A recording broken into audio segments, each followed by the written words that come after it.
သာသနာတော်နှစ်2563နှစ်ကောဇာတက္ကရာ1382ခုနှစ်တဘူရလပိကျော်တရက်2020ပြည့်နှစ်ဖေဖော်ဝါရီလ9ရက်တနင်္ဂနွေနေ့ရန်ကုန်တိုင်းဒေသကြီးဗဟန်းမြို့နယ်ဘိုးစိမ္မာအကစားကွင်းဓမ္မမန္တအတွင်းဘိုးစိမ္မာတိရကုထောက်ကူပြုဖွဲ့ကဥစည်းကျင်းပအပ်သောဘိုးစိမ္မာဖွဲ့၏25ကြိမ်မြောက်ငွေထုသာသနာပူဇာမြတ်မင်္ဂလာတရားအလှူတော်ထူးဓမ္မသဘင်အခမ်းအနား၌ဟောကြားအပ်သောစိတ်ဆွဲလန်းမှုကိုအောင်နိုင်သူအကြောင်းတရားဒေသနာတော်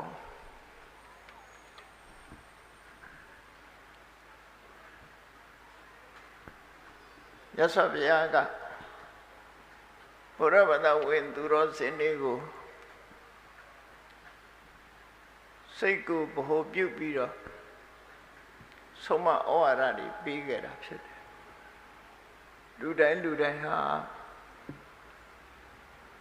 သစိတ်တပရိယောဓပနံလို့ဆိုတိုင်းကိုယ်စိတ်ကိုဖြူစင်အောင်ကြိုးစားဖို့တိုက်တွန်းခဲ့တာဖြစ်သည့်အတွက်ကြောင့်တစ်ဖက်သားကိုအားကိုးရမှာမဟုတ်ပဲကိုအားကိုးပြီးကိုယ်စိတ်ဖြူစင်ရေးအတွက်အလေးပေးကြိုးစားဖို့ဟောကြားခဲ့တာဖြစ်တယ်စိတ်ကိုထိမ့်သိမ်းဆောင်းရှောက်လို့စိတ်ကိုအုပ်ထိန်းနိုင်သွားပြီဆိုရင်ကာယကံဝစီကံမနောကံဆိုတဲ့အမှုခတ်သိမ်းကိုထိမ့်သိမ်းနိုင်တဲ့အနေအထားကိုရသွားတာဖြစ်တယ်။ညမစကားမှလည်းဘုရားရဲ့အဆုံးအမကိုသိရှိနားလည်ချကြတဲ့အတိုင်းပဲစိတ်ပြိုကိုယ်နုစိတ်ထောင်းကိုကြေးဆိုတဲ့ဟာတွေကလည်းစိတ်ကိုဗဟိုပြုပြီးတော့ပြောကြတာပဲဖြစ်တယ်။မြတ်စွာဘုရားဟောတဲ့ဒေသနာတော်တွေထဲမှာစိတ်တေနနိယတေလောကောလောကကြီးကိုစိတ်ကဥဆောင်နေတယ်ဆိုတာဘာကြောင့်လဲဆိုရင်အခုလိုတရားဝဲကြီးကျင့်ပမယ်ဆိုတာလေစိတ်ကူးကနေပြီးတော့စတင်ဖြစ်ပေါ်တာပဲဖြစ်တယ်တရားနာသွားဦးမယ်ဆိုတာလေစိတ်ကူးကနေစတင်ဖြစ်ပေါ်အဲ့တော့ရဟာမနောပုပ္ပင်ကမဓမ္မလို့ဆိုတဲ့အတိုင်းတဘာဝတရားအလုံးလို့စိတ်ကနေဥဆောင်နေတဲ့အနေအထားမျိုးရှိတယ်ဆိုတာဘုရားဗဒဝင်သူတော်စင်များအလုံးတတိပြုမိတာဖြစ်တယ်အဲ့ဒီတော့အရေးကြီးဆုံးကဘာလဲဆိုရင်ကိုယ်စိတ်ကိုဖြူစင်အောင်ထားနိုင်မှုဟာအရေးကြီးဆုံးပဲ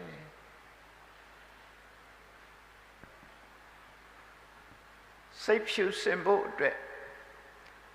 အဘိဓမ္မာမြတ်ဒေသနာမှာလည်းပဲ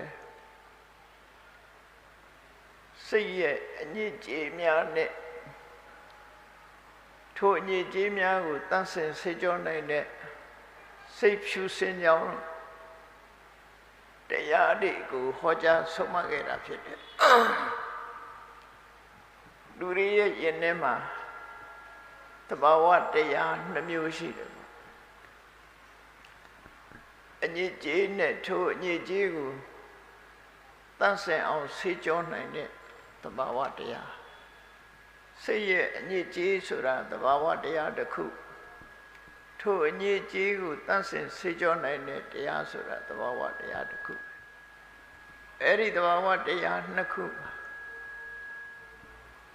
ဘုရားဗဒဝင်သူတော်စင်တို့အနေနဲ့စိတ်ရဲ့အညစ်အကြေးတွေကိုသိရှိနားလည်ပြီးထိုစိတ်ရဲ့အညစ်အကြေးတွေကိုဘာနဲ့ဆေးကြောရမလဲဆိုတဲ့နိလန်းကိုမြတ်ဗုဒ္ဓဓမ္မရရှိထားပြီးသားဖြစ်ကြတယ်။ယန္နာဖြစ်သွားတယ်ဆိုတာစိတ်ရဲ့အညစ်အကြေးတွေကုံအောင်ဆေးကြောနိုင်လို့ယန္နာဖြစ်တယ်လို့ခေါ်တယ်။ဒိဋ္ဌိနဲ့ဝိသိကိစ္စလို့ခေါ်တဲ့အမှန်မမြင်ခြင်းအကျင့်နဲ့ပတ်သက်ပြီးတန်တရားပွားခြင်းဆိုတဲ့ဒီသဘာဝတရားနှစ်ခုကို စေကြောလိုက်နိုင်တဲ့ပုဂ္ဂိုလ်ကိုသောတာပန်လို့ခေါ်တာကာမဂုဏ်အာယုန်စိတ်တွေကိုမုန်းတိစိတ်တွေကိုရှော့ချနိုင်တဲ့ပုဂ္ဂိုလ်ကိုတဂရကံလို့ခေါ်တယ်ကာမဂုဏ်အာယုန်စိတ်တွေကိုလုံးဝဖယ်ရှားမုန်းတိတဲ့စိတ်ကိုလုံးဝဖယ်ရှားနိုင်တဲ့အနေအထားရှိတဲ့ပုဂ္ဂိုလ်မျိုးကိုနာကံလို့ခေါ်ပြီးစိတ်ရဲ့အညစ်အကြေးမှန်သမျှစေကြောတန်းစင်ရမှာပြည့်ပြည့်စုံသွားတဲ့ပုဂ္ဂိုလ်ကိုယဟန္တာလို့ခေါ်တာဒါကြောင့်မို့မိမိတို့ရဲ့စိတ်ရဲ့ဖြူစင်မှုမဖြူစင်မှုဆိုတာတွေကိုအလေးနဲ့ထားပြီးတော့ဆင်ញင်သင်သားခြင်းဖြင့်မြတ်ဗုဒ္ဓလမ်းပြတော်မူခဲ့တဲ့အတိုင်းနိဗ္ဗာန်ခရီးရောက်အောင်ရှောက်လှမ်းကြရမှာဖြစ်တယ်ဘုရားဘာသာဝင်နေအနေနဲ့နောက်ဆုံးနိဗ္ဗာန်လမ်းကြောင်းကိုရှောက်ပြီးဆိုတဲ့အခါစိတ်ဖြစ်စေမှုအခြေခံနေပြီးတော့ကာယကံဖြူစင်မှုဝစီကံဖြူစင်မှုဆိုတာကစပြီးနောက်ဆုံးစိတ်ဖြူစင်မှုဆိုတဲ့အနေအထားမျိုးရအောင်မိမိတို့ကိုယ်တိုင်လေ့ကျင့်ပြီးတော့ယူရမှာဖြစ်တယ်လူသဘာဝကိုလေးလာကြည့်လို့ရှိရင်စိတ်ဆွလမ်းမှုဆိုတာတွေဟာစိတ်ကိုညှဉ်းနှွမ်းသွားစေတဲ့အနေအထားမျိုးကိုရောက်စေတာပဲဖြစ်တယ်အဲ့ဒီစိတ်ဆွလမ်းမှုတွေကိုထိန်းချုပ်နိုင်စွမ်းမရှိဘူးအဆွလမ်းတွေပျောက်အောင်မလုပ်နိုင်ဘူးဆိုလို့ရှိရင်ကိုဟာအရှုံးပေးရမယ့်ဘဝမျိုးရောက်တော့မှာဖြစ်တယ်ဒါကြောင့်မို့ဒီကနေ့သာဓကဒေသနာမှာလာတဲ့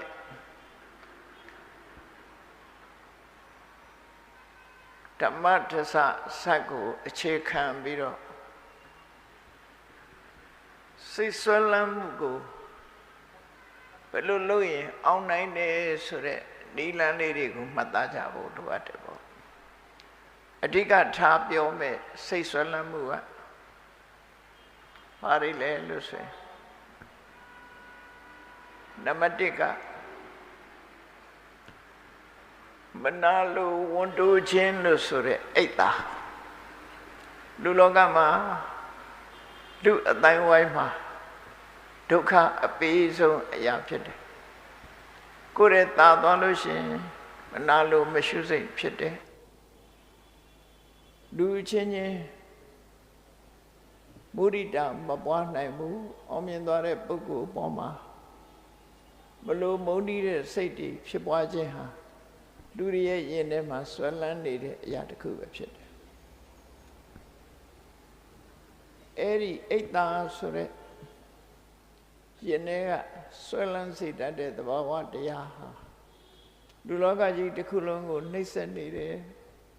လွှမ်းမိုးချုပ်ကင်ထားတယ်မနာလိုစိတ်ကင်းစင်တဲ့ပုဂ္ဂိုလ်ဟာအလွန်ရှားတဲ့အနေထားမျိုးရောက်ပြီးလူအတိုင်းဝိုင်းထဲမှာမနာလိုခြင်းဆိုတဲ့အိတ်တတရားဟာလွှမ်းမိုးပြီးတော့နေခဲ့တာဖြစ်တယ်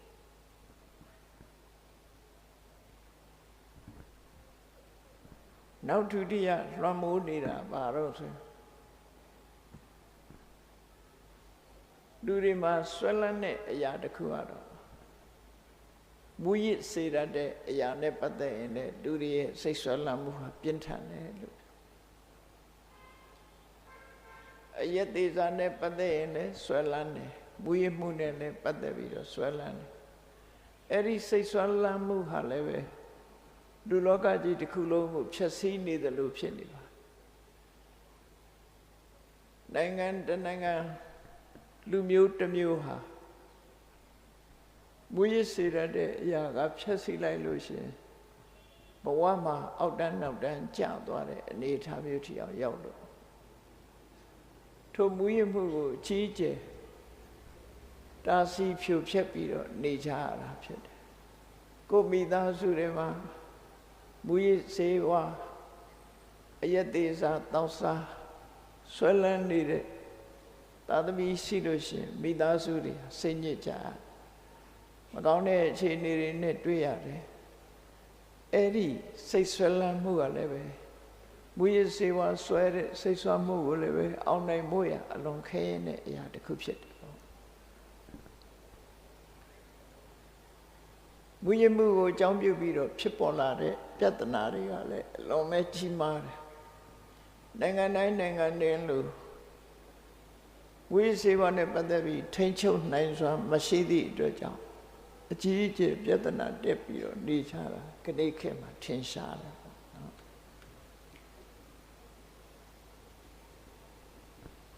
အဲ့တော့ဒီစိတ်ဆွဲလန်းမှုကိုလည်းပဲကျော်လွှားနိုင်ဖို့မြတ်ဗုဒ္ဓရဲ့အဆုံးအမနဲ့ညီကြိုးစားအထောက်အပံ့ဖြစ်တယ်နောက်တစ်ခုဆွဲလန်းမှုလူတိုင်းမှာမတော်လှန်နိုင်တဲ့ဆွဲလန်းမှုကဘာလို့ဆိုချစ်ခင်ခြင်းနဲ့မုန်းတီးခြင်းပဲဖြစ်တယ်ချစ်ချင်းမုန်းခြင်းဆိုတာလည်းပဲလူရဲ့ရင်ထဲမှာဆွဲနေတဲ့အရာဖြစ်တယ်အဲ့ဒီချစ်ချင်းမုန်းခြင်းဆိုတာကိုမတော်လှန်နိုင်ဘူးဒီအဆွဲလန်းကိုမဖြောက်နိုင်ဘူးဆိုရင်ဘဝမှာကြာဆုံးမှုနဲ့ကြုံတွေ့နိုင်တယ်ဒီကနေ့ခေတ်အဂတိလိုက်စားရဲဆိုတာချစ်ချင်းကြောင့်တစ်မျိုးမုန်းခြင်းကြောင့်တစ်ဖုံးလူလောကမှာမမျှတမှုတွေဖြစ်ခြင်းဟာချစ်ချင်းမုန်းခြင်းကိုအခြေခံတာပဲဖြစ်တယ်အဲ့တော့လူလောကကြီးကိုနှိပ်စက်နေတဲ့စိတ်ဆွဲလန်းမှု၄မျိုးလို့ပြောရမှာဖြစ်တယ်ဒါကဒီစာရကဒေသနာအရာပြောတယ်တခြားဟာတွေလည်းစိတ်ဆွဲလန်းမှုတွေရှိနိုင်သေးတယ်နံပါတ်1ကအိတ်တာမနာလိုစိတ်အဲ့ဒီမနာလိုစိတ်ကလည်းဖြေပြောင်းဖို့အလွန်ခဲနေပေါ့လူလောကကြီးကိုအကျိုးမပြုတဲ့မနာလိုစိတ်အယက်သေးစာဆွဲလန်းတဲ့စိတ်ချစ်ခင်ဆွဲလန်းတဲ့စိတ်မုန်းတီးဆွဲလန်းတဲ့စိတ်ဆိုဒီ၄မျိုးဟာပြင်းထန်တဲ့အဆွဲ၄မျိုးစိတ်ဆွဲ၄မျိုးလို့ခေါ်တယ်အဲ့ဒီစိတ်ဆွဲမှု၄ရပ်ဟာဘလောက်ဒုက္ခပေးတယ်လဲဆိုတာကိုစာရကဒေသနာမှာဟောထားတဲ့အတိုင်းဟောပြောမှာဖြစ်တယ်သို့သောမိမိတို့ဘဝမှာလက်တွေ့ကြကြကျင့်သုံးနိုင်ဖို့ကိုယ်ပိုင်အတွေ့အကြုံလေးတွေကိုလည်းပဲဒီထဲမှာထည့်သွင်းပြီးဒီစိတ်ဆွဲလန်းမှုတွေဘလောက်ဒုက္ခပေးတယ်ဆိုတာချက်ထွင်ပြီးတော့သိနိုင်မှာပဲဖြစ်တယ်ပေါ့နော်အဲ့ဒီစိတ်ဆွဲလန်းမှုတွေကိုတမန်အားဖြင့်မှန်ကန်တဲ့အတွေးနဲ့ပယ်ဖြောင်းနိုင်တော့လေအမြစ်ပါပြုတ်အောင်ပယ်ဖြောင်းဖို့ကြတော့မြတ်ဗုဒ္ဓဟောကြားတဲ့ဝိပဿနာကျင့်စဉ်ကိုကျင့်ရမှာဖြစ်တယ်ဝိပဿနာကျင့်စဉ်ကိုကျင့်လို့အမှန်တရားကိုသိမြင်တဲ့အခါမှာထိုစိတ်ဆွဲလန်းမှုတွေရဲ့အရင်အမြစ်ဖြစ်တဲ့အခြေခံဝိမြင့်နှစ်ခုလို့ခေါ်တယ်အဝိဇ္ဇာနဲ့တဏှာဒီနှမျိုးဟာလုံးဝ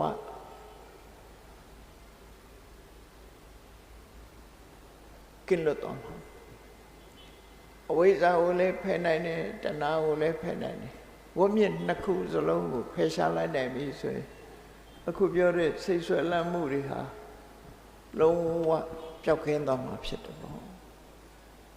ဒါဟာမြတ်ဗုဒ္ဓပွင့်တော်မူတဲ့အခါမှာရနိုင်တဲ့အခွင့်အလမ်းကြီးပဲဖြစ်တယ်ဝိပဿနာတရားဟာဘယ်ဘာသာကမှမဟောနိုင်တဲ့တရားဖြစ်တယ်ဒါမြတ်စွာဘုရားကိုယ်တိုင်မိန့်ကြားခဲ့တဲ့မဟာပရိနိဗ္ဗာန်သုတ်မှာသုဘဒ္ဓပရပိုက်ကြီးရဲ့အမေနဲ့ပတ်သက်ပြီးမြတ်စွာဘုရားကတိတိပပမိန့်ကြားခဲ့ဖြစ်တယ် ရသော်ဘုရားရဲ့ဘဝ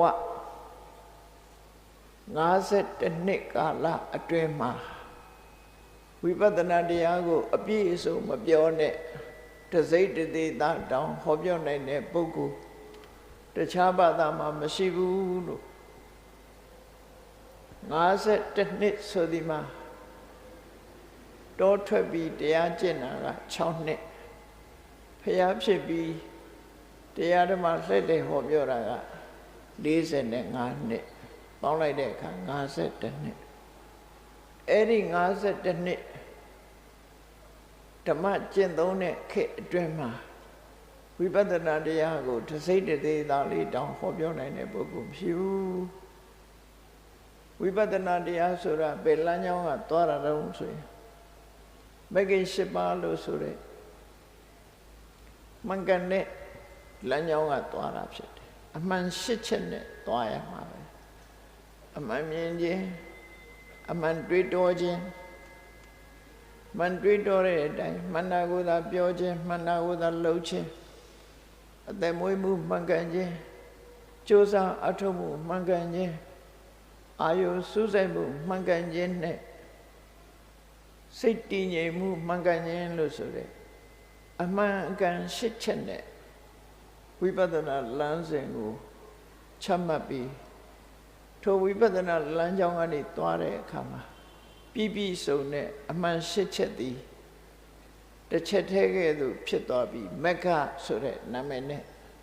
စိတ်ဆွဲလန်းမှုတွေအားလုံးကိုဖယ်ရှားပြစ်နိုင်တာပဲဖြစ်တယ်ဒါကြောင့်ဒီစိတ်ဆွဲလန်းမှုတွေဟာလူလောကမှာဘလောက်ဒုက္ခပေးတယ်လဲဆိုတာလေးကို50မှာပါရှိတဲ့အတိုင်းမတဏှာယူချဖို့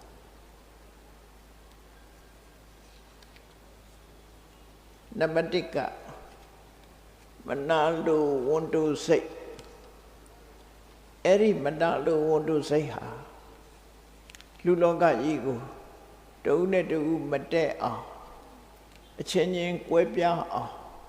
သွေးခွဲနေတာသူပဲဖြစ်တယ်ပေါ့မနာလိုမရှုစိတ်လို့ဆိုတဲ့အိတ်တတရားဟာဒေါသနဲ့ရှင်တွဲလာတာဖြစ်သည့်အတွက်ကြောင့်မုန်းတိမှုတွေရွှန်ရှာမှုတွေနဲ့လောကကြီးကိုပျက်စီးအောင်လုပ်တဲ့ထဲမှာကြီးမားတဲ့လက်သည်တရားခံပဲဖြစ်တယ်အဲ့ဒီမှာ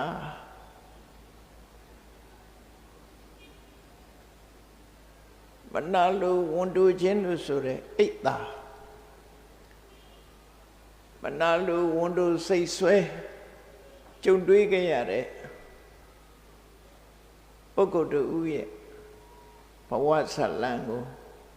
ပြန်ပြီးတော့ပြောထားတာသူကဘာတော့ဆိုမနာလိုဝန်တိုမှုဖြစ်เสียရအကြောင်းမျိုးစုံရှိတဲ့ထဲမှာ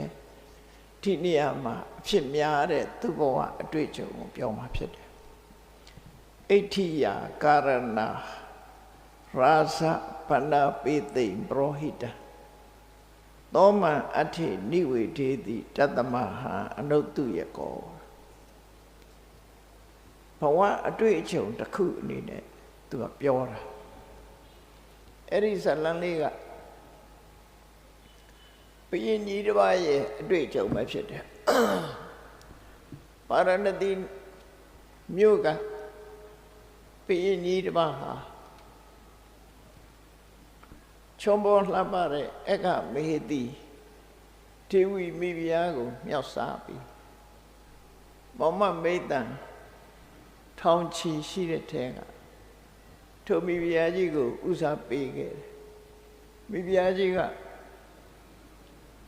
ဘုရင်ကြီးကိုအခွင့်အရေးတစ်ခုတောင်းတယ်ဘုရင်ကြီးကအဆုပေးတဲ့အခါမှာသူကအခွင့်အရေးတစ်ခုတောင်းတယ်ဘာတောင်းလို့ဆိုရင်သူမှတပါဘယ်အမျိုးသမီးနဲ့မှမပတ်သက်ရဘူးဆိုတောင်းတယ်နော်ဘုရင်ကြီးကအစပထမတော့ညင်းတယ်ပြောပါများတဲ့အခါကျတော့သူ့ရဲ့စိတ်ဓာတ်ပြောကြမှုနဲ့လိုက်လျောလိုက်တယ်ပေါ့အဲ့ဒီလိုက်လျောလိုက်တဲ့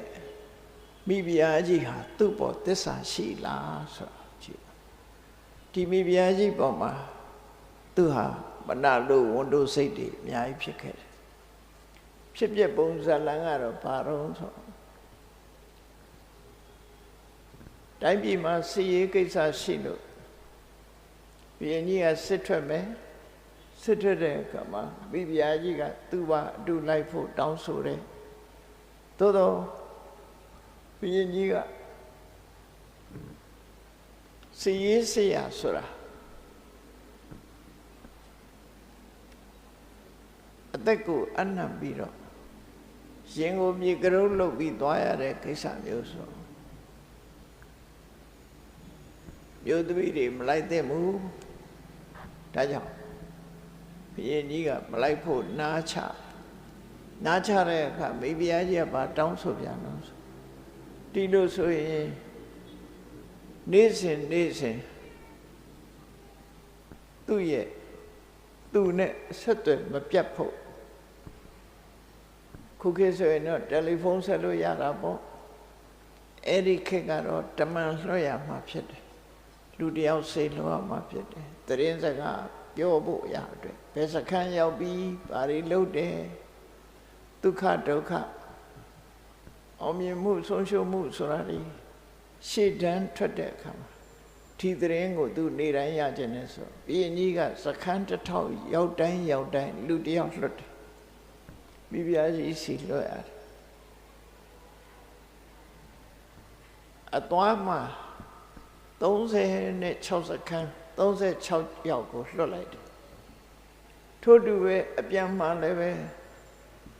32စခန်း32အပြန်မှာလည်း32ယောက်ကိုလွတ်တယ်အသွားမှာလည်း32ယောက်ကိုလွတ်တယ်အလုံး64ယောက်မိဖုရားရှိစီတမန်လွှတ်ရတည်င်းပြောဖို့အတွက်တမန်လွှတ်ရနောက်ဆုံးဘုရင်ကြီးကအောင်မွေးရလို့တိုင်းတော်ပြည်တော်ပြန်လာတဲ့အခါမှာအာကိုယုံကြည်ရတဲ့ပရောဟိတ်ကြီးကိုဘုရင်ဆိုတာအခမ်းအနားနဲ့အောင်မွေးရလာတဲ့အခါမှာမြို့ကိုအခမ်းအနားနဲ့ဝင်ရမှဖြစ်သည့်အတွက်ကြောင့်ပြင်ပမှာဒီတိခက်တဲနန်းလို့ခေါ်တဲ့ယာယီစံနန်းဆောက်ပြီးတော့ခန်းချမိဖုရားရှိစီသတင်းပို့ဖို့အဲ့ဒီအချိန်မှာပရောဟိတ်ပုံနာရုပ်ရည်ဆင်းကအလွန်လှပတဲ့ပရောဟိတ်ပုံနာကြီးမိဖုရားရှိစီသတင်းပို့ဖို့စီမံလုပ်ဖို့လွတ်လိုက်တယ်ပြောရမယ်ဆိုရင်အဲ့ဒီပရောဟိတ်ပုံနာကြီးနဲ့ပတ်သက်ပြီးအလုံးမိဖုရားကြီးရဲ့အကျင့်စာရိတ္တတွေအကုန်ပေါ်လွန်သွားတယ်ပရောဟိတ်ပုံနာကြီးရောက်တဲ့အခါကျတော့မိဖုရားကြီးကပရောဟိတ်ပုံနာကိုကြည့်ပြီးတော့သူနဲ့ပျော်ပါဖို့တောင်းဆိုတယ်ပရောဟိတ်ပုံနာကဒီကိစ္စမျိုးသူဘယ်တော့မှမလုပ်ဘူးသူသိခါသူထိန်းတယ်မလုပ်ပြရစေနဲ့တဏ္ဍန်တောင်းမှမရတဲ့အခါမှာနောက်ဆုံးမိဖုရားကြီးကအကောက်ကြံပရောဟိတ်ပုံနာကိုတေချောင်းကြံတေချောင်းကြံပြီးဘုရင်ကြီးရောက်လာတဲ့အခါမှာတဏ္ဍဥတင်တယ်ပေါ့ပရောဟိတ်ပုံနာကသူ့ကိုစော်ကားပါတယ်ဆိုတဲ့လီဆယ်ပြီးတိုင်တန်းမှုလုပ်တယ်အဲ့ဒီမှာဒီချိန်မှာဘုရင်ကြီးရဲ့ဝန်တိုစိတ်တွေပြင်းထန်ချက်ချင်းပေါက်ကွဲလာဒီဝန်တိုစိတ်ဆိုတာအဲ့ဒါနော်သူမိဖုရားကြီးကိုစော်ကားတယ်လို့လည်းသိလိုက်ရောဘုရင်ကြီးရဲ့ဝန်တိုစိတ်ဟာအလုံးကိုပြင်းထန်ချက်ချင်းပရောဟိတ်ပုံနာကိုဖမ်းဖို့အမိန့်ပေးတယ်ဖမ်းပြီးတော့သေဒဏ်ချမှတ်လိုက်တယ်သို့သောပရောဟိတ်ပုံနာကြီးကအသိပညာထက်မြက်တဲ့ပုဂ္ဂိုလ်ဖြစ်တော့ဖန်ဆီးပြီးတတ်မဲ့မင်းမှုတန်းတွေကိုအကျိုးအကြောင်းပြောပြတယ်ဘုရင်ကြီးနဲ့ပတ်သက်တဲ့ကိစ္စတွေငါစီမံနေတာဖြစ်တော့ဘ ရင်ကြီးထားတဲ့ပစ္စည်းဥစ္စာတွေမြုပ်နှံထားတဲ့ငွေကြေးဒနာတွေအဲ့ဒါတွေကိုငါဘုရင်ကြီးကိုပြောခဲ့မှဖြစ်မယ်ငါသိတာအရေးမကြီးဘူးငါမပြောခဲ့လို့ရှိရင်တိုင်းပြည်အတွက်ဆုံးရှုံးနေမယ်အဲ့ဒါကြောင့်ဘုရင်ကြီးနဲ့ငါ့ကိုတွေ့ခွင့်ပေးပြီးတော့မှငါ့ကိုဘုရင်အမိန့်တိုင်းတတ်ဖို့ဆိုတော့အဲ့ဒါကိုလက်ခံပြီးဘုရင်ကြီးစီရောက်သွားတဲ့အခါဘုရင်ကြီးကပရောဟိတ်ပုံနာကြီးလည်းမြင်လိုက်ရောဘာကြောင့်ဒီလိုရုံမာတဲ့အလုပ်တွေလုပ်ရတာလဲလို့မေးတဲ့အခါမှာအဲ့ဒီမှာပရောဟိတ်ပုံနာဘုရင်ကြီးကိုလျှောက်ထားတယ်ကျွန်တော်မျိုးဟာတုတ္တိယလို့ခေါ်တဲ့ပုံနာမျိုးကလာတဲ့ပုဂ္ဂိုလ်ပါသူများအသက်တတ်ခြင်းကလည်းရှောင်ကျင်ပါတယ်သူများဥစ္စာမတရားယူခြင်းကလည်းရှောင်ကျင်ပါတယ်သူတော်ဘာတမယာပြစ်မှားခြင်းကလည်းလုံးဝရှောင်ကျင်တယ်လိမ်ပြောတယ်ဆိုတာလည်းဘယ်အခါမှမလုပ်ဘူးအယက်သေးစာတောက်စားခြင်းလည်းပဲခင်းတယ်ဘယ်သောအခါမှမဟုတ်တဲ့အလုပ်ကိုသူမလုပ်တာမှန်ပါတယ်တကယ်လုပ်တာကတော့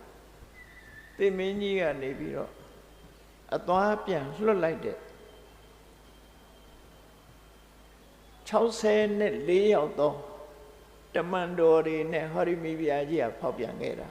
ဒါသာလင်းဖြစ်ပါတယ်မယုံလို့ရှိရင်ဆင့်ခေါ်ပြီးတော့စစ်မေးပါဟောအဲ့ဒီဆင့်ခေါ်ပြီးစစ်မေးတဲ့အခါမှာဒီအမှုကပေါ်သွားတယ်ဟောဒီအမှုပေါ်သွားတယ်အဲ့လိုပေါ်တဲ့အခါမှာဒီပရောဟိတ်ပုံနာကြီးကဘုရင်ကြီးကိုနာချတယ်ရှင်မင်းကြီးဘယ်သူကမှပြစ်မတင်ပါနဲ့ဒီလိုပဲလောကမှာဖြစ်တတ်တဲ့ကိစ္စတွေအများကြီးဖြစ်ပါတယ်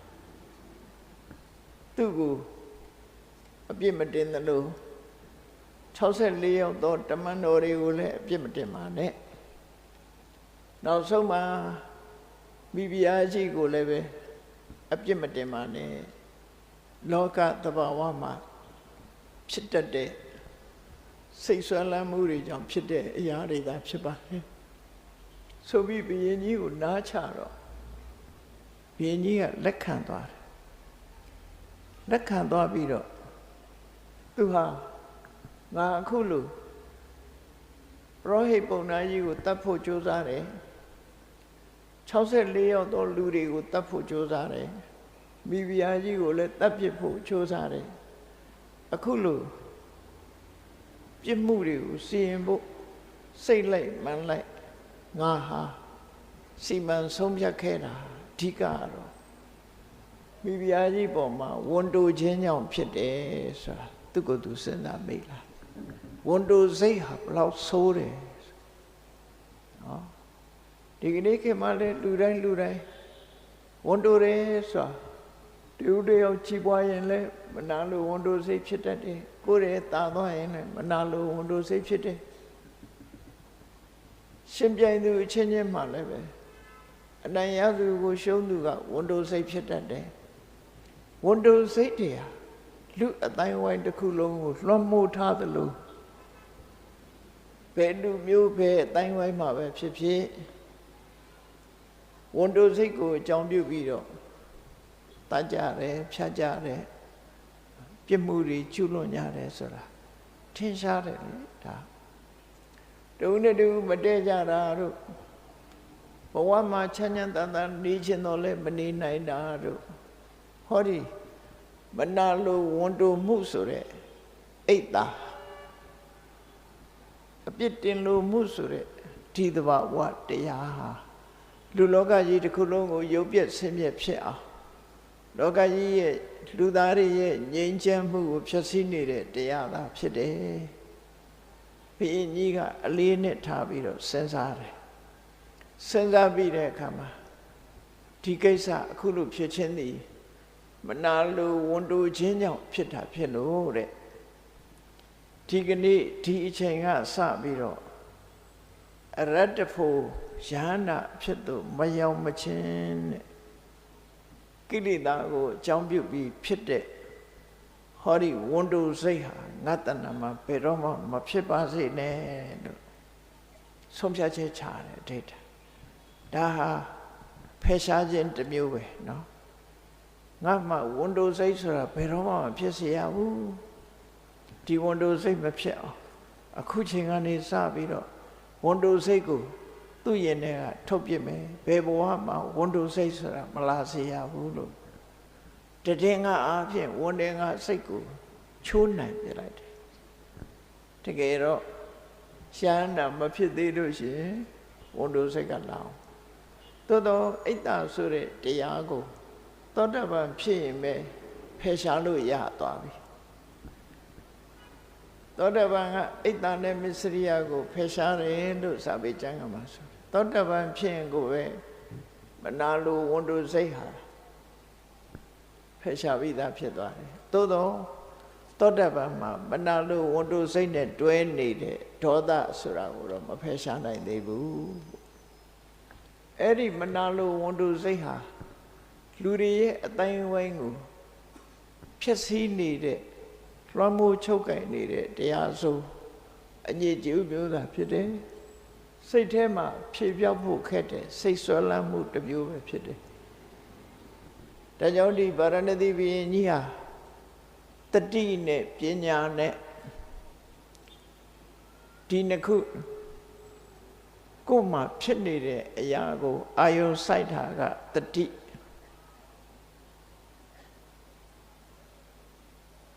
အိတ်တာရဲ့အပြစ်နဲ့အိတ်တာမရှိခြင်းဝန်တုအိတ်တာမရှိခြင်းရဲ့အကျိုးမနာလိုဝန်တုခြင်းရဲ့အပြစ်မနာလိုဝန်တုမှုကင်းခြင်းရဲ့အကျိုးဆင်ញင်သုံးသပ်ပြီးတော့အိတ်တာတရားဘယ်တော့မှမဖြစ်စေဘူးဆိုပြီးအဋ္ဌိဋ္ဌံပြီးစိတ်ဆုံးဖြတ်တဲ့အခါမှာသူဟာနောက်ဘဝတစ်ခုရောက်လာတဲ့အခါမှာဘယ်တော့မှဝန်တုစိတ်သူ့မှာမဖြစ်တော့ဘူးဒါဒီဘဝတည်းမဟုတ်ဘူးနောက်ဘဝတစ်ခုရောက်တဲ့အခါမှာလည်းပဲသူ့ရဲ့မနာလိုဝန်တုစိတ်ဆိုတာမရှိတဲ့ပုဂ္ဂိုလ်အဖြစ်ကိုရောက်လာသူဟာစိတ်ဆွဲလန်းမှုတစ်ခုကိုအောင်နိုင်လိုက်တဲ့ပုဂ္ဂိုလ်တစ်ခုပဲဖြစ်တယ်ပေါ့နော်ဒါယဟန္တာဖြစ်ပြီးတော့ဖယ်ရှားနိုင်တာမဟုတ်ဘူးဆုံးဖြတ်ချက်တစ်ခုနဲ့ပဲသူမနာလိုဝန်တုစိတ်ကိုအောင်နိုင်လိုက်တဲ့ပုဂ္ဂိုလ်ဆိုဘုန်းကြီးတို့တွေလည်းကိုယ်စိတ်ကိုဆုံးမပြီးတော့မနာလိုဝန်တုစိတ်မျိုးငါမှမဖြစ်စေရဘူးမုရိဒာဆိုတဲ့တရားကိုအလေးနဲ့ထားပွားများအထုတ်ခြင်းဖြင့်ဖယ်ရှားပြရမှာပဲဖြစ်တယ်ဒီစိတ်ဆွဲလန်းမှုကိုဖယ်ရှားနိုင်မှုကြွားမြတ်စွာဘုရားရဲ့ဆုံးမတရားတော်တွေဆိုတာလက်တွေ့ကျင့်သုံးမှအကျိုးသက်ရောက်မှုဖြစ်တယ်ကိုယ်ွယ်ဖို့ပူဇော်ဖို့တဲ့ကိုယ်တိုင်ကျင့်သုံးမှုအတွက်မြတ်စွာဘုရားဟောတာဖြစ်တယ်ဒါကိုသတိထားရမှာပေါ့နော်နောက်တစ်ခုကတော့လူတွေရဲ့စိတ်မှာအယက်သေးစားတောက်စားတဲ့အခါမှာဆွဲလန်းသွားတယ်မတော့ရမနေနိုင်တဲ့အနေအထားမျိုးရောက်ပြီးတော့နော်ဆွဲလန်းတတ်တယ်ဆိုတာအလုံးသိပဲမူရစေဝါတွေကဆွဲလန်းတတ်တယ်အယက်သေးစားတောက်စားမှုပါလေဆွဲလန်းတတ်တယ်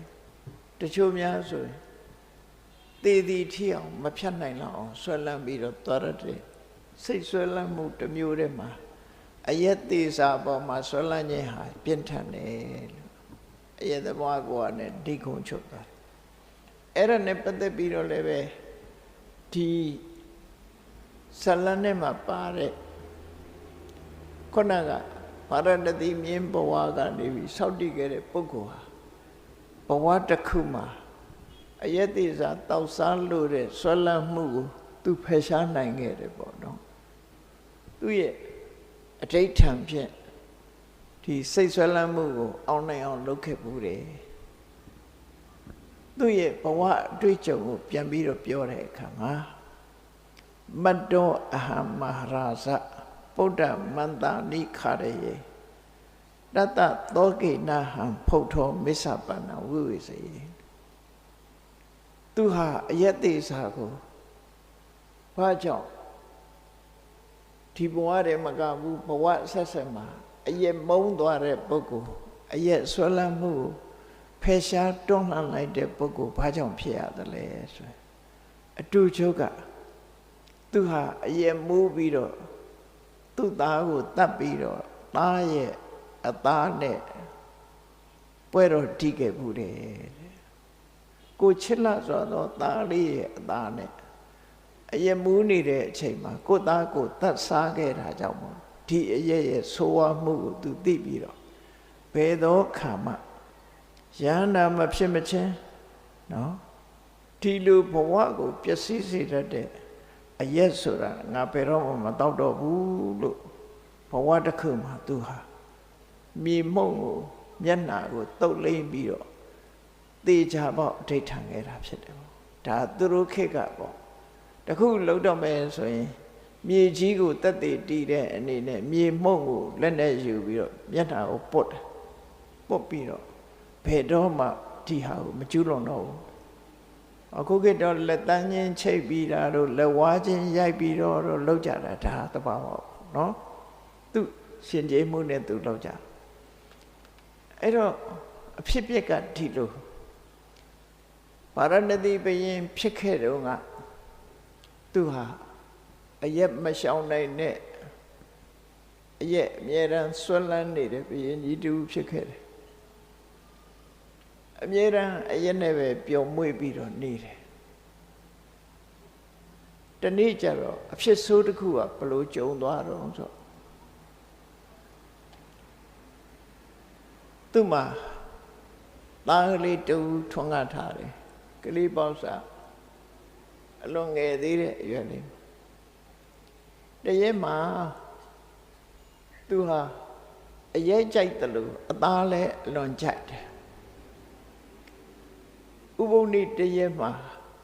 သူကိုယ်တိုင်အမိန့်ထုတ်ထားတာအသားမပေါ်ရဘူးမာခာတသမယလို့ခေါ်တယ်ဘုရားမှာဟုတ်သည်ဖြစ်စေမဟုတ်သည်ဖြစ်စေတရားတွေကိုမတတ်ရဘူးအသားမပေါ်ရတဲ့နေ့ဆိုပြီးတော့သတ်မှတ်ပေးထားရှိတယ်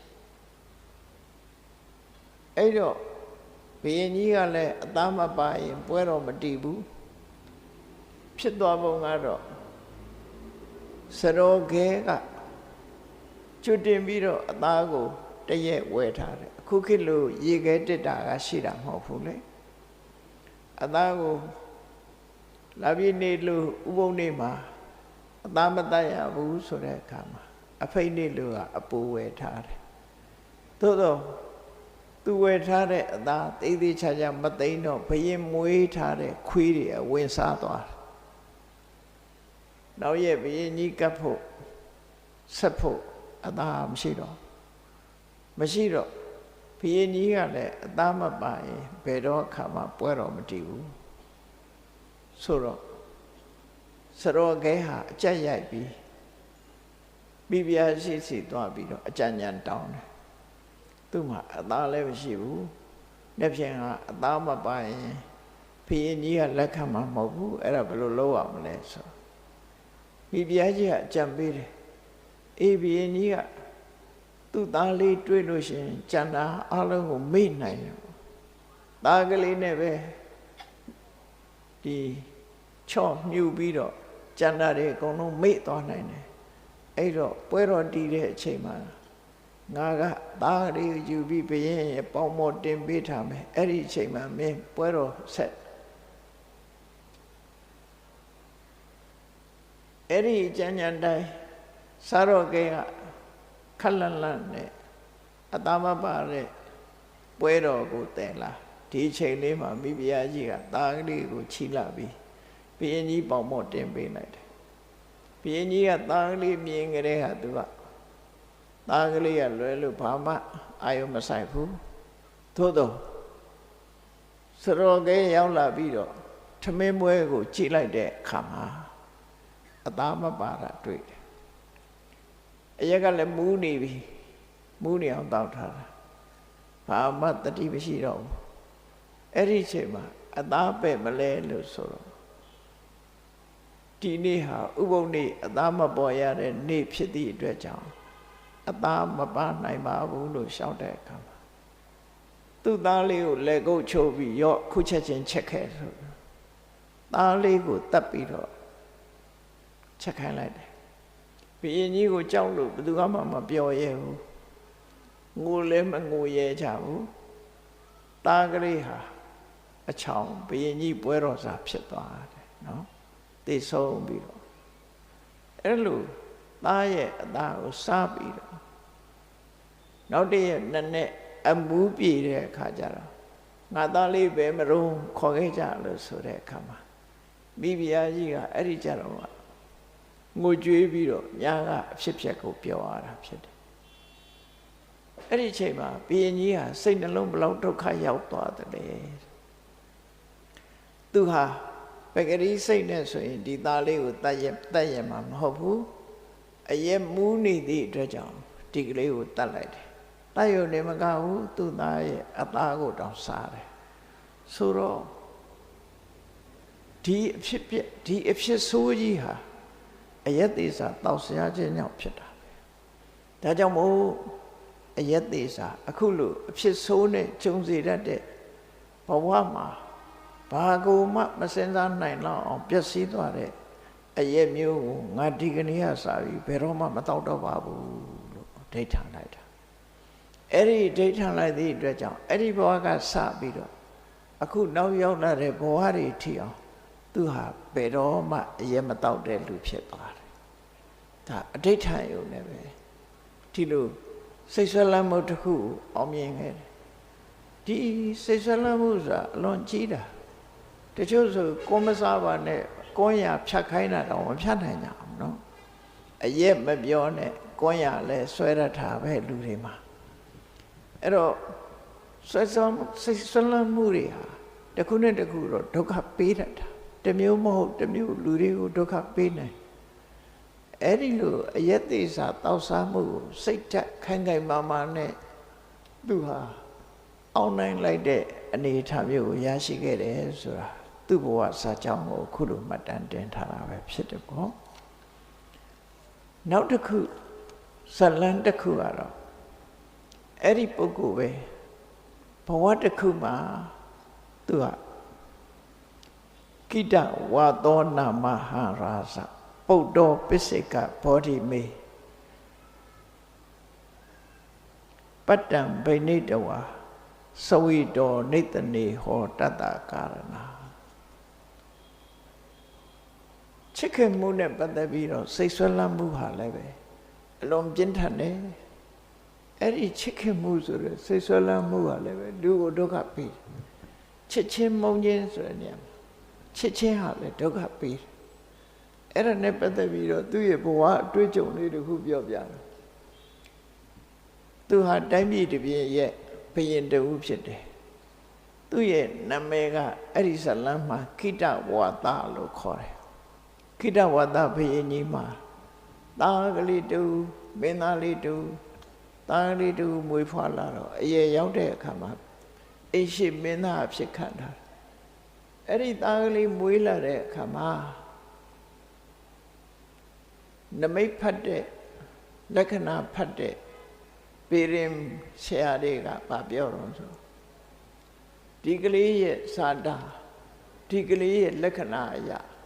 သူဟာရေငတ်ပြီးတော့သေကိန်းရှိတယ်ပေါ့နော်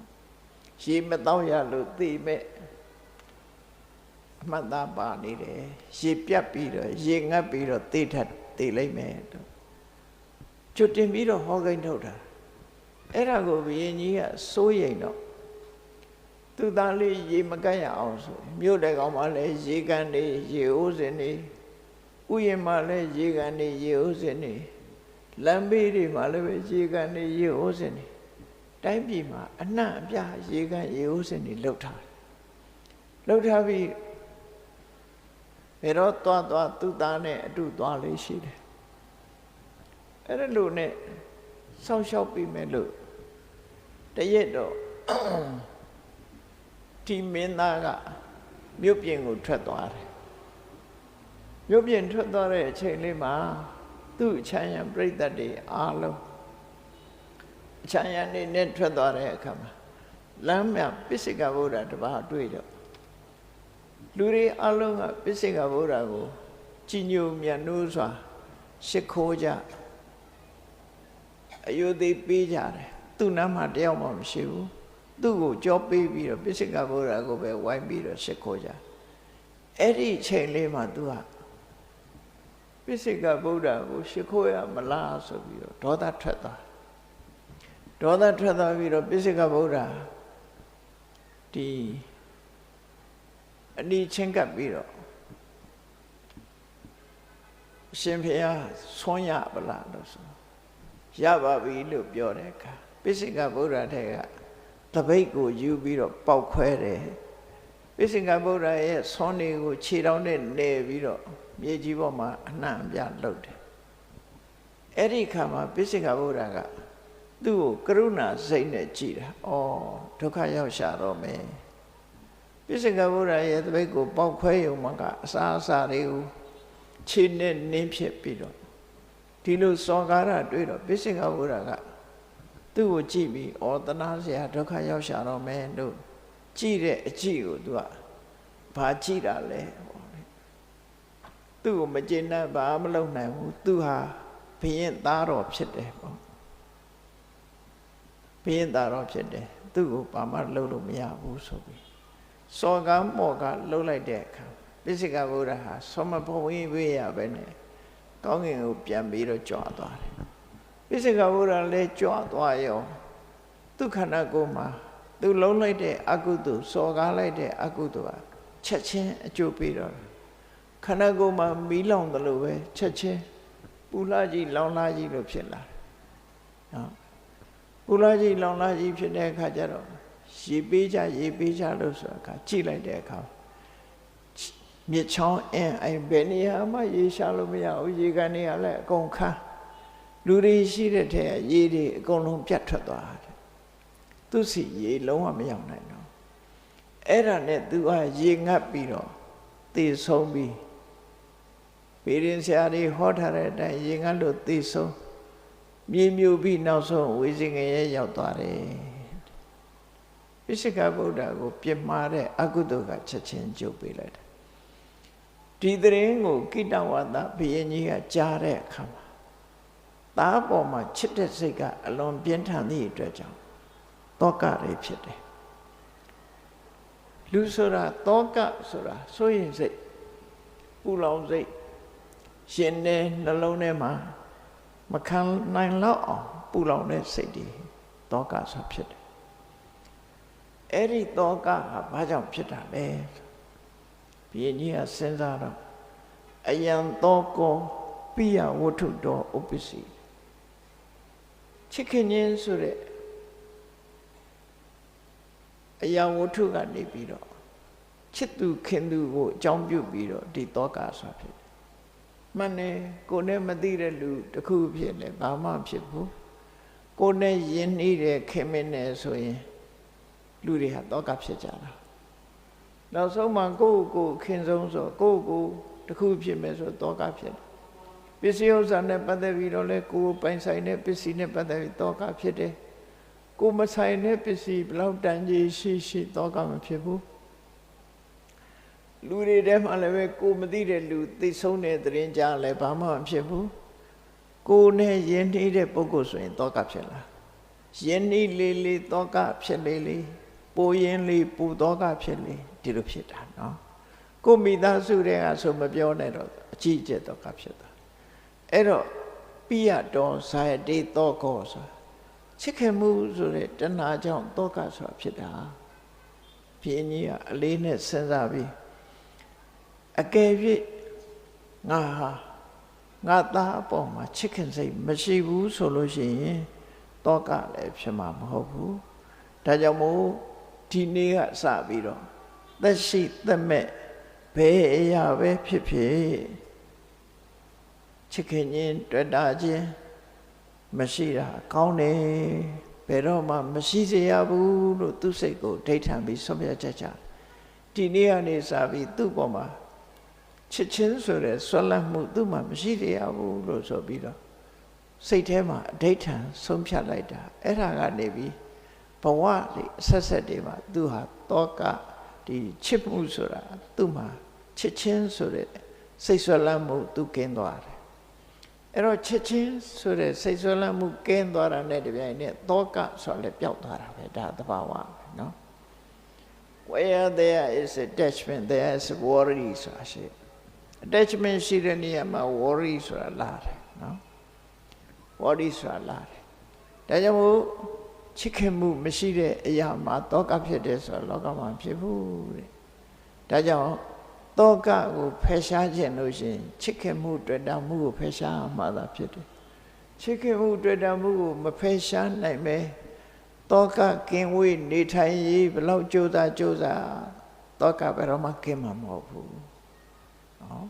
ချစ်ခင်မှုဆိုတဲ့အရာဒီတောကကိုမွေးထုတ်တတ်တဲ့အရာဖြစ်တယ်လို့ဒီလိုမှတ်သားရမှာဖြစ်နောက်တောကဟာဒုက္ခပေးတယ်လို့ပဲတောကကိုဖြစ်စေတတ်တဲ့ချစ်မှုဟာချစ်ခင်မှုဟာစိတ်ဆွဲလန်းမှုတစ်ခုဖြစ်တယ်အဲ့ဒီစိတ်ဆွဲလန်းမှုကိုလေဒီဝိပဿနာတရားကျင့်ကြံကြိုးကိုအထောက်ချင်းဖြင့်သာလဲချစ်ခင်မှုဆိုတဲ့တဏှာကိုဖယ်ရှားနိုင်မှာဖြစ်တယ်ပေါ့နောက်ဆုံးမှာယဟန္တာဖြစ်တဲ့အခါမှာချစ်ချင်းဆိုတဲ့တဏှာကိုဆုံးသက်ဖယ်ရှားနိုင်မှာဖြစ်တယ်သို့တော့ယောနိသောမနတိကာရဆိုတဲ့မဂ္ဂနဲ့ဆင်ញင်သုံးသပ်မှုအသိဉာဏ်ဖြင့်ကိုယ့်ရဲ့တဏ္ဍမှာဖြစ်ပေါ်နေတဲ့ချစ်ခင်ဆွဲလန်းစိတ်တွေကိုလျှော့ချနိုင်တဲ့အနေအထားရှိပါတယ်လျှော့ချနိုင်အောင်ကြိုးစားအောင်ပါလေ့ကျင့်ကြရမှာပဲဖြစ်တယ်အကယ်၍မလေ့ကျင့်မှုဆိုလို့ရှိရင်ချစ်ခင်မှုဆိုတဲ့စိတ်ဆွဲလန်းမှုသည်ကိုယ်တောကဆိုတာကိုဖြစ်စေမှာပဲဖြစ်တယ်တောကကင်းဝေးတောကကင်းကင်းရှင်းရှင်းနဲ့စိတ်ချမ်းသာကိုယ်ချမ်းသာနေထိုင်ခြင်းနဲ့ဆိုရင်ကိုတောင်မချစ်မိအောင်စဉ်းစားဖို့လိုအပ်မှာဖြစ်တယ်ပေါ့သူတို့ဘာကိုမပြောနဲ့ပစ္စည်းဥစ္စာကိုမပြောနဲ့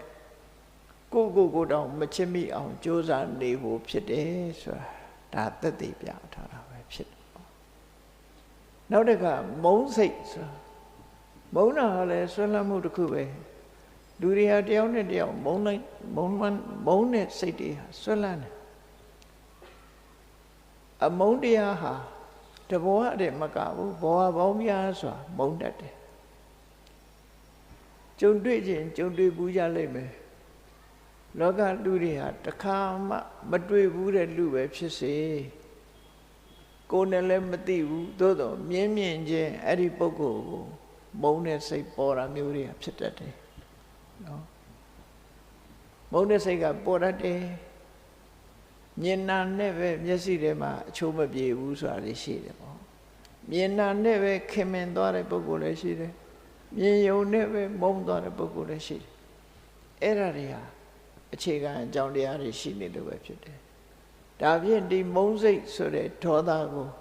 ဘာနဲ့ဖယ်ရှားရမလဲလောကမှာမြတ်စွာဘုရားကတော့မေတ္တာဘာဝိတ္တဘာဒေါသတဘာဟာနာယဒေါသတဘာဟာနာယမုန်းတိတတ်တဲ့ဒေါသကိုဖယ်ရှားဖို့ရာအတွက်မေတ္တာအကျိုးစီးပွားကိုလိုလားတဲ့မေတ္တာစိတ်ကိုဘာဝိတ္တဘာဖြစ်ပွားစေရမယ်လို့သူဟောအဲ့တော့ဒီကနေ့ခေတ်မှာလည်းပဲဒီမေတ္တာဆိုတဲ့သဘောတရားကို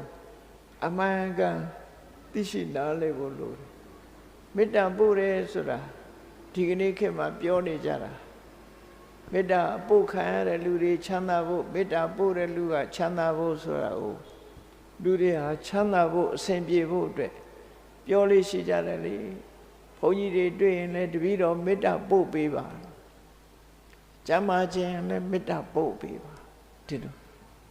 အဲ့လိုမေတ္တာကိုခံယူပါတယ်ဆိုပြီးတော့လူတွေဟာမေတ္တာကိုအဲ့လိုပြောနေကြတကယ်ကတော့မြတ်စွာဘုရားဟောတဲ့တရားကိုသိချာကြည့်မယ်ဆိုရင်မေတ္တာဘာဖြစ်လို့ပွားရမှာလဲဆိုရင်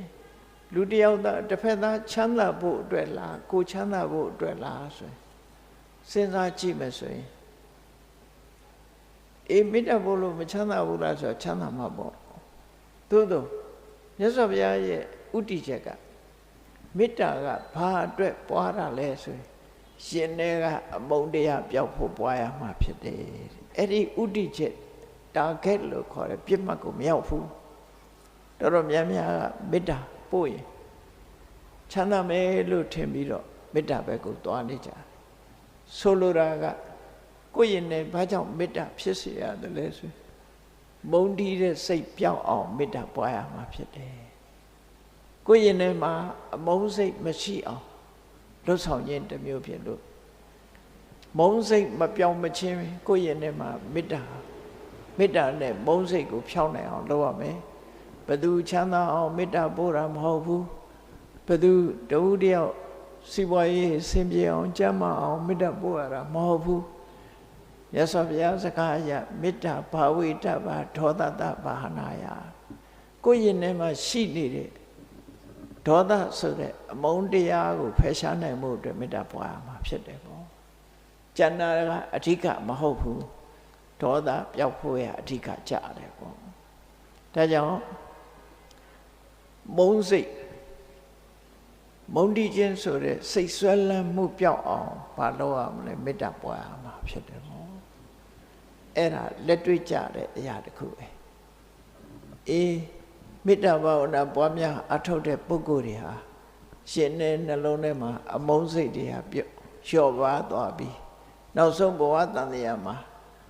ဘသူကိုဖြစ်မုန်းတယ်ဆိုတဲ့ဒေါသမပြီးပြင်းတော့ပဲဒေါသပုံရိပ်တွေပါပျောက်သွားနိုင်တယ်ပေါ့ဒေါသပုံရိပ်ဆိုတာအယုတ်ဆိုးအကြည်တန်တဲ့လူဖြစ်တယ်ပေါ့မေတ္တာပုံရိပ်ကဖြစ်လျက်ဘဝမှာဒီမေတ္တာမျက်လုံးနော်ချစ်ခင်သောမျက်လုံးပြုံးတဲ့မျက်နှာမျိုးရရှိတာဖြစ်တယ်ပေါ့အဲ့တော့မေတ္တာမျက်လုံးတို့ချစ်ခင်သောမျက်လုံးတို့နှလုံးသားရဲ့အေးချမ်းမှုတွေဟာမေတ္တာရဲ့လွှမ်းမိုးအောင်မှုအောက်မှာရှိတယ်ဒေါသဆိုလို့ရှိရင်ရန်လိုတဲ့အကြည့်နဲ့ကြည့်မယ်ရန်လိုတဲ့အပြောတွေပြောမယ်ရှင်ထဲမှာပူလောင်မှုတွေနဲ့နေတာဖြစ်တယ်ပေါ့ဒါကြောင့်မေတ္တာကိုစနစ်တကျပွားဖို့လိုအပ်တယ်ပေါ့မေတ္တာပွားရဲဆိုကြတဲ့ကကိုယ့်ကိုအမှန်ကန်ဖြစ်အောင်မလုပ်အောင်ငါရင်ထဲကမုန်းတီးတဲ့ဒေါသဘယ်တိုင်းတာထိရှိသလဲငါနဲ့မတည့်တဲ့လူတွေ့ရင်မုန်းသေးသလားမုန်းသေးနေသေးရင်ငါမေတ္တာမအောင်သေးဘူးဆိုတော့တတိထားမှာဖြစ်တယ်ကိုမုန်းတယ်ဆိုတာဘယ်သူပေါ်မှာမရှိတော့ဘူးနောက်ဆုံးကိုနဲ့မတည့်တဲ့လူရန်ဖြစ်ဖူးတဲ့လူကိုရန်လှုပ်ဖူးတဲ့လူဟာအစပြီးတော့ဘယ်သူပေါ်တွေးကြည့်လိုက်မုန်းတီးတဲ့စိတ်မပေါ်တော့ဘူးဆိုမှကိုမေတ္တာအောင်တယ်လို့ပြောရမှာပဲဖြစ်တယ်မေတ္တာဘာဝိတ္တဘာဒေါသတဘာဟနာယအမုန်းဒေါသကိုဖယ်ရှားဖို့အတွက်မေတ္တာကိုပွားပါလို့မြတ်စွာဘုရားဟောကြားခဲ့တာဖြစ်တယ်ပေါ့ဒီမှာလည်းပဲတန်တရားမှာမုန်းစိတ်ကင်းပြီးတော့ထာဝရသဘောကောင်းနေတဲ့ပုဂ္ဂိုလ်မျိုးတွေလည်းပဲရှိနေတတ်တယ်ပေါ့ဘယ်သူကိုမှစိတ်မဆိုးဘူးစိတ်မဆိုးတဲ့လူကိုလူတွေကပြောကြတယ်သဘောကောင်းလိုက်တာသဘောကောင်းလိုက်တာဘယ်လူတွေကသဘောကောင်းတာတော့ဆိုရင်ထဲမှာမေတ္တာရှိတဲ့လူကသဘောကောင်းတာစိတ်တူတဲ့လူတော့မပြောလိုက်နဲ့ထိခနဲ့ဆိုဒေါသထွက်လာအဲ့တော့လူတွေလားလို့ဆိုမဟုတ်ဘူးတတိဆန်နေလဲထို့တူပဲနော်ခွေးတွေဆိုလို့ရှိရင်ရန်လိုတတ်တဲ့ခွေးကမျက်ထောင်နေနဲ့ကြည့်တယ်လူတကာလာဟောင်းတယ်ကြိုက်ချင်တယ်တချို့ခွေးကြလူမြင်ရင်အမီးနန်းတယ်ပြုံးတယ်ခွေးပြုံးတာတော့မြင်မှုကြမှာပါနေရွက်ကလေးနောက်ကပ်ပြီးတော့ပြုံးပြတာနော်ကျောင်းတွေဘာတွေကတော့ပြုံးခဲ့တယ်ခွေးကတော့ပြုံးတတ်တယ်အဲ့ဒါလို့မေတ္တာရှိလာပြီဆိုရင်ပြုံးပြနိုင်တဲ့အနေအထားမျိုးဖြစ်လာရှင်ထဲမှာဒေါသဆိုတာမရှိဘူးအဲ့တော့ငှက်တွေတောင်မှပဲဒေါသကြီးတဲ့ငှက်ရှိတယ်angry bird ဆိုတာဟိုကျန်တဲ့အရာတွေအကုန်လုံးလိုက်ပြီးတော့ဒေါသဖြစ်နေတဲ့ငှက်လည်းရှိတာဟိုဒိဋ္ဌာန်တွေမှာလည်းပဲရှိတယ်နောက်ဆုံးမှာဒီဘယ်သူမှရံမလုပ်ပါဘူးဆိုတဲ့နွားတွေအေးဆေးပါတယ်မျက်စားပြီးအေးဆေးဆေးနေတယ်ဆိုတဲ့နွားတောင်မှပဲဒီရှင်တဲ့ကဒေါသရှိတဲ့နွားဟာတရှုရှုနဲ့ဟိုလူခွေဒီလူခွေချင်တယ်နွားချင်းချင်းနဲ့ခွေချင်သဘောကောင်းတဲ့နွားကတော့ဘယ်သူမှမခွေဘူးအဲ့ဒါလို့ဘဝတန်တရားမှာသဘောကောင်းသူနဲ့သဘောမကောင်းသူဒါပေါ်နေတာလူတွေထဲမှာလည်းပဲထို့တူပဲဒီလူကတော့သဘောကောင်းတယ်စိတ်တွေသဘောထားနေတာထိုင်တာအေးဆေးတယ်ဆိုဩ မေတ္တာနဲ့နေတဲ့လူကအေးဒီလူတော့တော့မပြောနဲ့ထိခနဲ့ရှိဆိုဒေါသထွက်လာအဲ့လိုလူတွေလည်းရှိ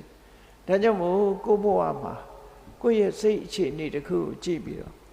စိတ်တူတတ်တယ်ဆိုလို့ရှိရင်ပြင်ဖို့လိုအပ်တယ်ပေါ့စိတ်တူတတ်ပြီဆိုရင်မေတ္တာဖိပြီးတော့ပွားပါစိတ်တူတတ်တယ်ဆိုတဲ့ဒေါသမျိုးကိုယ်တဏ္ဍမှာမဖြစ်အောင်ခီးဆိုင်ပြီးတော့ထိမ့်သိမ်းဆော့ရှော့အောင်မှာဖြစ်တယ်အေးရှေးရခင်ကာလတုန်းကအခုလိုမေတ္တာများများပွားလာတဲ့ပုဂ္ဂိုလ်တွေဟာဒီရှင်နေကဒေါသဟာဘဝနဲ့ခြီးပြီးတော့ပျောက်ကင်းနေတတ်တယ်ရှင်နေမှာဒေါသမပေါ်ပြီးသဘောကောင်းတဲ့ပုဂ္ဂိုလ်မျိုးတွေဖြစ်တယ်အဲ့ဒါနဲ့ပတ်သက်ပြီးတော့သူ့ရဲ့ဘဝအတွေ့အကြုံကိုပြောပြတဲ့အခါမှာအရကောဟုတ်တော်ဝမေတ္တာစိတ်တံတတ္တဝတ္တာနိဘာဝယေတတ္တကပ္ပိပြမနောပြမလောကေတတ္တမအကောဒနောဟာသူဟာဘယ်တော့မှစိတ်မဆိုးဘူးတဲ့ဘာကြောင့်စိတ်မဆိုးဘူးတာတုံးဆိုအတိတ်ဘဝတုန်းကအရကဆိုတဲ့ဆရာကြီးတူဖြစ်ခဲ့တယ်ယသိဆရာကြီးတူဖြစ်ခဲ့တယ်အဲ့ဒီယသိဆရာဖြစ်တဲ့အချိန်တုန်းက9 နှစ်ကြာအောင်မေတ္တာဘာဝနာနဲ့လွှမ်းထုံခဲ့ဘူးတယ်ပေါ့မေတ္တာကိုလေ့ကျင့်ခဲ့တယ်9 နှစ်လေ့ကျင့်ထားတဲ့မေတ္တာဆံရဲ့စွမ်းကြောင့်သူဟာဒီဘဝမှာဒီရှည်လျားတဲ့ကဘာပေါင်း9 ကဘာထိအောင်ပြမပြေမှာစိတ်လုံးဝမဆိုးဘူးတဲ့ပုဂ္ဂိုလ်အနေနဲ့ဖြစ်ခဲ့ဘူးတယ်နော်ကဘာနဲ့ခြီးပြီးတော့စိတ်မဆိုးဘူးတဲ့ပုဂ္ဂိုလ်ဖြစ်ဖို့ဆိုလွယ်တာမဟုတ်လေပြမပြေရောက်သွားတဲ့အခါမှာပြမလောကမှာနေတဲ့အခါမေတ္တာကရုဏာမုရိဒဥပေက္ခဆိုတဲ့ပြမစိုးတရားနဲ့နေတဲ့ပြမတွေမှာစိတ်ဆိုးတယ်ဆိုတာတစ်ခါမှမရှိဘူးအဲ့တော့လောကမှာစိတ်ဆိုးခြင်းတောင်မေ့သွားတော့တဲ့အနေအထားမျိုးရှိတာစိတ်ဆိုးတယ်ဆိုတာဘယ်လိုဖြစ်တာကိုစိတ်ဆိုးတယ်လို့ခေါ်ရမှာတော့ဒေါသဆိုတာဘယ်လိုဟာတော့လို့မေးယူရလောက်သူ့ရဲ့ရင်ထဲမှာပျောက်ကွယ်သွားတယ်သို့သောဒေါသအမြင့်ပါပျောက်ကွယ်တာတော့အနာခံအဆင့်ရောက်သွားရင်တော့လုံးဝဒေါသပျောက်ကွယ်သွားတယ်လို့ဆိုရအဲ့တော့ဒီပုဂ္ဂိုလ်ကတော့အရကဆိုတဲ့ယသိဖြစ်တဲ့အချိန်တုန်းကသူဟာ9 နှစ်တိတိမေတ္တာဘာဝနာကိုပွားခဲ့တာဖြစ်တယ်မြတ်စွာဘုရားကလည်းမေတ္တာဘာဝနာရဲ့ကောင်းကျိုးကိုဟောခဲ့တာရှိတယ်မေတ္တာဘာဝနာပွားတာဟာတဲ့ဒီအမှန်တမ်းအရေးကြီးလို့ဝေလာမသုတ်တံမှာအကောင်းဆုံးကုသိုလ်ဆိုတာကိုအစဉ်စဉ်ဖော်ပြတဲ့အခါမှာနော်ကျောင်းကြီးဆောက်လှူတဲ့ကုသိုလ်ဟာဒီအများအတွက်အရလေးမျက်နှာမှာလာတဲ့တန်ခါသုံးမဟုတ်အလုံးအတွက်နားခိုဖို့ဆောက်ဦးတစ်ခုဆောက်လှူတယ်ဒါနထဲမှာတော့ပစ္စည်းလှူတဲ့ဒါနထဲမှာတော့အကောင်းဆုံးပဲဒါဖြင့်ဒီတဲ့ကောင်းတဲ့ကုသိုလ်ရှိလားဆိုရှိသေးတယ်ဒီတဲ့ကောင်းတဲ့ကုသိုလ်ကကိုယ်ဘဝကိုဖရာတရားတန်ခါယရဏသုံးပါးကိုအနှံတဲ့တရဏဂုံကုသိုလ်ဟာကျောင်းဆောက်လှူတဲ့ကုသိုလ်တွေမြတ်တယ်လို့သူဟောတယ်ဒါဖြင့်အဲ့ဒီတဲ့မြတ်တဲ့ကုသိုလ်ရှိသေးလားရှိသေးတယ်၅ ပါးသီလထပ်ပိုးပြီးတော့စောင့်လိုက်လို့ရှိရင်တရဏဂုံသာစောင့်တည်တဲ့ကုသိုလ်တဲ့၅ ပါးသီလပါလိုက်မယ်ဆိုပိုမြတ်ပါတယ်ဒါဖြင့်အဲ့ဒီတဲ့မြတ်တဲ့ကုသိုလ်ရှိသေးလားလို့ဆိုရှိသေးတယ်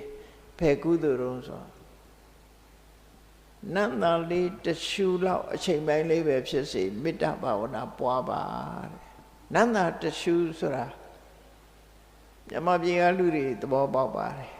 တဏခါသွေးကြောက်ပြင်းပေါ်မှာတဏခါလေးသွေးပြီးတော့လက်ကလေးနဲ့ယူပြီးနှာဝတိတ်ပြီးတော့ရှူလိုက်တဲ့အချိန်ပိုင်းနတ်သားတရှူလို့ခေါ်တယ်နော်အဲ့ဒီအချိန်ပိုင်းလေးပဲဖြစ်စေကိုယ့်ရင်ထဲမှာဒေါသပျောက်သွားအောင်မေတ္တာပွားလိုက်မယ်ဆိုရင်အဲ့ဒီကုသိုလ်ဟာခုနပြောတဲ့ကုသိုလ်တွေလည်းမြတ်တယ်။ဘာကြောင့်မြတ်တာတော့လို့ဆို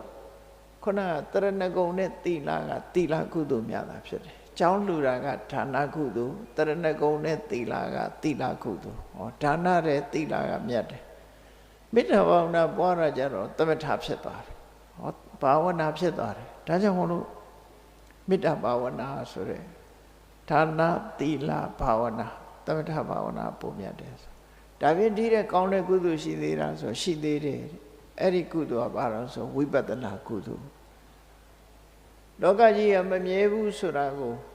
အချိန်တိုင်းတာလေးတစ်ခုအတွင်းမှာပဲလက်ဖြစ်တည်းအချိန်လောက်တိုးတောင်းတဲ့အချိန်လေးပဲဖြစ်စေကိုတယောက်တည်းနေတဲ့အချိန်လေးမှာစဉ်းစားလိုက်ပါဝိပဿနာဉာဏ်လေးဖြစ်အောင်ငါဟာတဖြည်းဖြည်းအိုမင်းလာတယ်နော်ငါမှလည်းသိခြင်းသဘောရှိတယ်သိခြင်းတရားကိုငါမလွန်ဆန်းနိုင်ဘူးနေ့စဉ်ငါတဏ္ဍမှာရှိတဲ့ယုတ်တိနတ်နဲ့ဟာအလုံးဟာပြောင်းလဲနေတဲ့အရာသာဖြစ်တယ်ငါနဲ့ငါပတ်ဝန်းကျင်မှာရှိတဲ့သင်္ခါရတရားအလုံးဟာလည်းဘယ်အရာမှမမြဲဘူးအလုံးပြောင်းလဲပြီးနောက်ဆုံးပျက်စီးရမှာဖြစ်တယ်ဆိုတဲ့ဒီအမြင်ကလေးကိုယ်တဏ္ဍမှာရအောင်ဖြစ်အောင်ဒီအသိဉာဏ်လေးဖြစ်အောင်ကြိုးစားလိုက်ပါ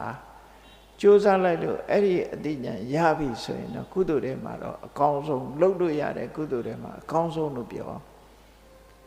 ကျန်တဲ့ရန္တမဲ့ကုသိုလ်ဆိုတာလုပ်လို့ရတာမဟုတ်ဘူးဝိပဿနာကုသိုလ်ကလုပ်လို့ရဒါဖြင့်ဘာကြောင့်ကောင်းတယ်လို့ပြောတော့ဆိုရင်မမြဲတဲ့သဘာဝတရားကိုဆင်ញင်စဉ်းစားလိုက်တာနဲ့တပြိုင်နက်တွေ့တာမှုမှန်သမျှကိုလျှော့ချနိုင်သွားတယ်။အိုးငါတွဲနေလို့လူချင်းတွဲရင်လေတနေ့ကျတော့ခွဲရမှာပစ္စည်းဥစ္စာတွဲရင်လေသင်္ခါရဆိုတာဘယ်မှမမြဲဘူးဆိုတဲ့အတွေးနဲ့ဆွလန်းမှုတွေတွေ့တာမှုတွေကိုလျှော့ချတယ်ဆွလန်းမှုတွေ့တာမှုတွေကိုလျှော့ချနိုင်လို့ရှိရင်ရင်ထဲကတောကလည်းရောကျသွားမှာပဲဖြစ်တယ်ဒါကြောင့်ဝိပဿနာကုသိုလ်ကပုံမြတ်တယ်နိဗ္ဗာန်ဆိုတဲ့အငြိမ့်ထက်နဲ့အလွန်နီးသွားလို့မဲ့ကုသိုလ်ကိုရနိုင်တဲ့လမ်းကြောင်းဖြစ်လို့ဝိပဿနာကုသိုလ်ဒီအကောင်းဆုံးကုသိုလ်လို့ဒီလိုဝေလမသုတ္တမှာဟောတာဖြစ်တယ်နော်ဒါကြောင့်ဒီနောက်ဆုံးမှာတော့ဝိပဿနာကုသိုလ်နဲ့ပဲအနှစ်ချုပ်ကြမှာဖြစ်တယ်စိတ်ဆွဲလန်းမှုကိုအောင်နိုင်သူဆိုတာဟာ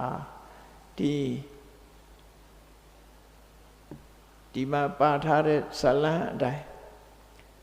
နံပါတ်1ကမနာလိုဝန်တိုးတဲ့စိတ်ဆွဲလန်းမှုအယက်သေးစားတောက်စားပြီးတော့စိတ်ဆွဲလန်းမှုနော်ချစ်ချင်းဖြင့်စိတ်ဆွဲလန်းမှုမုန်းတီးခြင်းလို့ဆိုတဲ့စိတ်ဆွဲလန်းမှုလူလောကကြီးတစ်ခုလုံးကိုလွှမ်းခြုံပြီးလူအတိုင်းဝိုင်းလူအဖွဲ့အစည်းတွေကိုဒုက္ခပေးနေတဲ့ဒီစိတ်ဆွဲလန်းမှုတွေကိုအောင်နိုင်အောင်ကြိုးစားကြရမှာဖြစ်တယ်ဒါမြတ်ဗုဒ္ဓရဲ့ဆုံးမပဲဖြစ်တယ်ဒါကြောင့်တရားချစ်ခင်သူတော်စင်ပြိဿပေါင်းတို့စိတ်ဆွဲလန်းမှုကိုအောင်နိုင်သူဖြစ်ဖို့ရာအတွက်ဘုန်းကြီးတို့တွေဟာအလေးနဲ့ထားပြီးတော့စဉ်းကျင်စဉ်းစားတဲ့အသိဉာဏ်ဆိုတာရှိဖို့လိုတယ်အမှန်တရားကိုတွေးရှိဖို့အတွက်တတိဆိုတာရှိဖို့လိုတယ်တတိနဲ့တမ္ပစဉ္ညာတတိနဲ့ပညာနော်တမ္ပစဉ္ညာဆိုတာလည်းပညာပဲတတိနဲ့ပညာဒီနှစ်ခုကိုယ်တဏ္ဍမှာအမြဲတမ်းဖြစ်စေပြီးတော့တတိဖြင့်အာယုံစုစိုက်ပြီးတော့တမ္ပစဉ္ညာဖြင့်လှုပ်တဲ့လှုပ်ထိုက်တာတွေကိုလှုပ်ဖို့ဒီနှစ်ခုထဲမှာမြတ်စွာဘုရားကအရေးကြီးတဲ့တစ်ခုဟာအပမာဒခေါ်တဲ့တတိတရားပဲဖြစ်တယ်အပမာဒတစ်ခုတည်းနဲ့ပြီးတာလားတော့မဟုတ်ဘူးအပမာဒသည်အစဖြစ်တယ်အရေးကြီးဆုံးကတော့သာသနာတော်မှာလုပ်ငန်းတစ်ခုပြီးစီးစေနိုင်တာကပညာသာဖြစ်တယ်ပေါ့နော်ပညာဟာအထွတ်ထိပ်ဖြစ်တယ်ဒါကြောင့်ပညာဆိုတာတတိဖြစ်မှပညာဖြစ်တယ်တတိမရှိရင်ပညာမဖြစ်ဘူးဒါမို့အပမာဒဆိုတဲ့တတိတရားသည်ပညာကိုဖော်ထုတ်ပေးနိုင်မှဖြစ်သောကြောင့်တတိနဲ့ပညာဤနှစ်ဖြာကိုအသုံးချပြီးတော့တို့တွေကိုယ့်ကိုဆုံးမကြရမှာဖြစ်တယ်လို့ကိုယ်စီမှတ်သားပြီးတတိပညာစွမ်းအားဖြင့်စိတ်ဆွဲလန်းမှုကိုနိုင်အောင်ဒီကျင့်ဆောင်ကြိုးကုပ်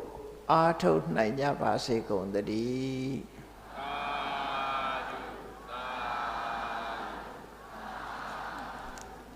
မေတ္တာပို့ရအောင်တတဝါများစွာဘေးရန်กว่าချမ်းသာကြပါစေ တတ္တဝါများစွာဘိယံကွာချမ်းသာကြပါစေမေတ္တာရေချမ်းသုံးငါဖြံ